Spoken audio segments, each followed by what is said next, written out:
representation for the committee. It doesn't change any of your questions, Mr. Janice. I just wanted to kind of put that out there, that this is an ongoing debate about the scope of ArriveCAN, and I think it is an important one. So we don't know what the answer is. That's why these committee meetings are happening. Ms. Janice, you have the floor for 4.5 minutes. Mr. Yeo, besides the 2 people at your company, how many Indigenous people benefited from the $7.9 million that the Government of Canada gave you for the work you did on ArriveCAN? So in reference to the 7.9 million, which is actually 4.9, our actual representation of profit in that helps not only pay our staff, but also helps with our staff augmentation with Karatics as well. How many Indigenous people? So you're not answering my question. You keep talking about your staff, but there's 2 of you. So okay, there are 2 Indigenous people who benefited, you and your partner. Yeah. But how many other Indigenous people benefited from this particular outlay from the Government of Canada? Well, I mean, we do work with the Algonquin College on staffing bursaries and things like that. I do have outreach back to my own, reserve in Alderville. But as far as, benefiting what does that even mean, though? Like you have reached back. So when you make a lot of money, I don't know. Like how do Indigenous Canadians benefit from you getting this deal? Yeah. Sure. The PSAB process and the PSAB policy, that's a government policy that we favor because it's a great policy. It's not. I'm sure you think it's a great. Sorry, it's not made to. It's not made to help Indigenous communities across the country. It's made to help the entrepreneur that's trying to get government contracts to grow his business. So okay. In that context, it's not made for helping out Indigenous communities across the country. Okay, so you just said that the government's Indigenous procurement policy, in your view, is not made to benefit Indigenous communities across the country. It's made to benefit the particular entrepreneur. It's made to help the entrepreneur get access to government contracting that would allow them to grow the company in whatever fashion they want. So your position is the policy made you money, therefore it's achieving its objective, regardless of the impact on Indigenous communities across the country. So that could be your interpretation, but it's not the reality. The reality is. I was just repeating what you just said, though.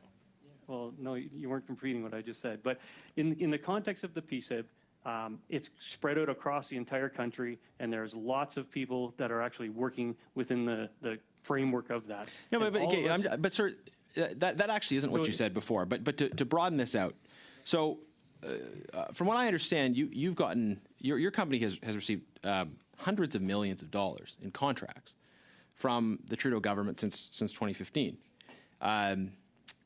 That is under the framework of a policy that I thought was intended to actually elevate the conditions that Indigenous peoples in this country are living in.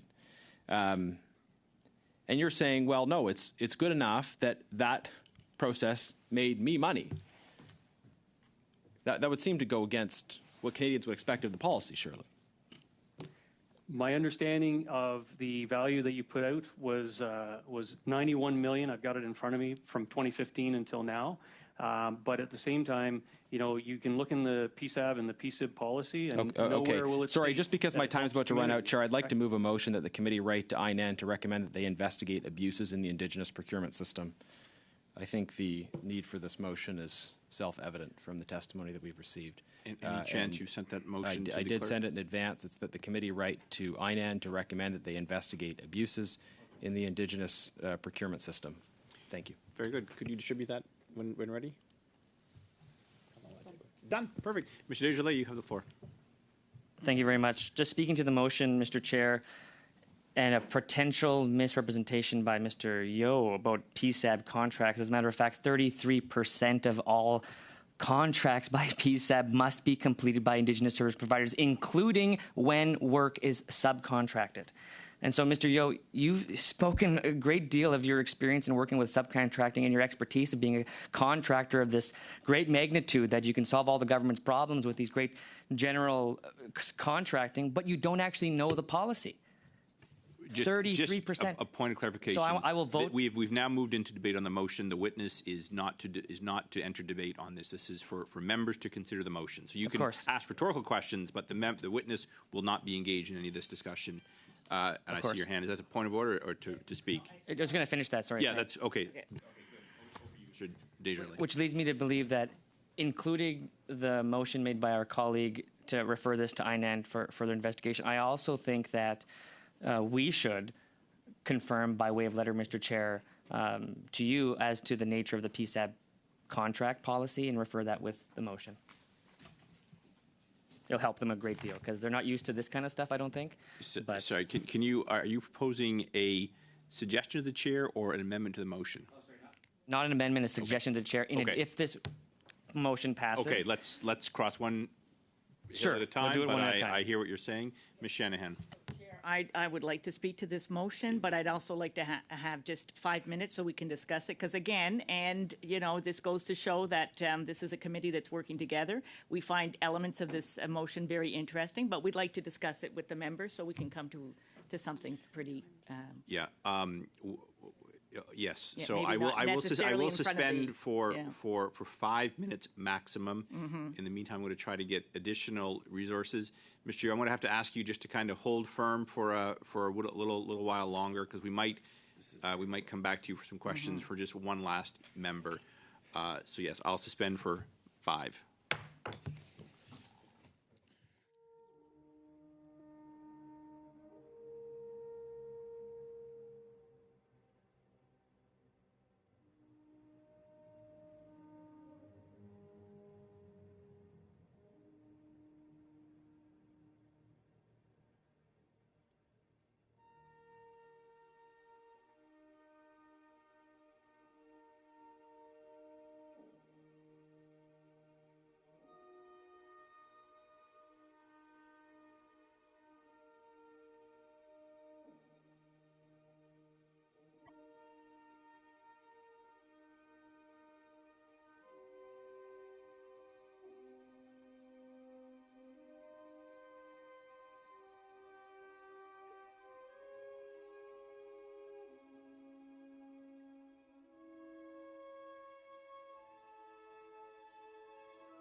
So, I have no other speakers. So, Mr. Desjardins, I see your hand.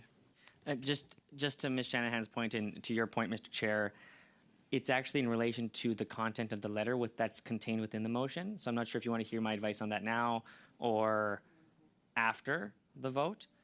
But I do believe that the letter that is sent to INAN should include the PSAB policy.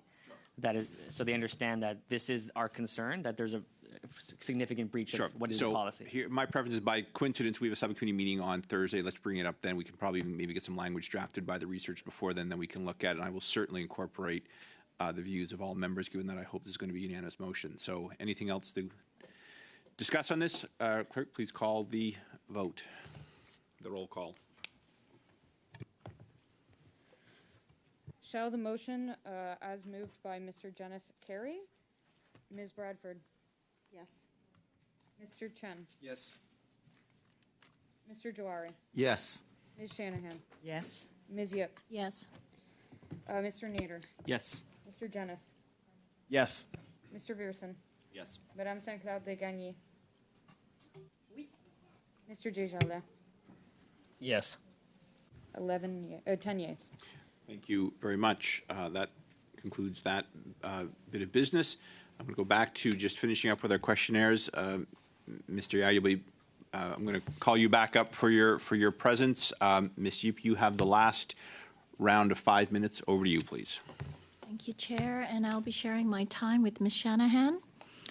Mr. Yo, you said repeatedly that D&D said there was no conflict, and you keep talking about this document. Can you provide a copy to the committee?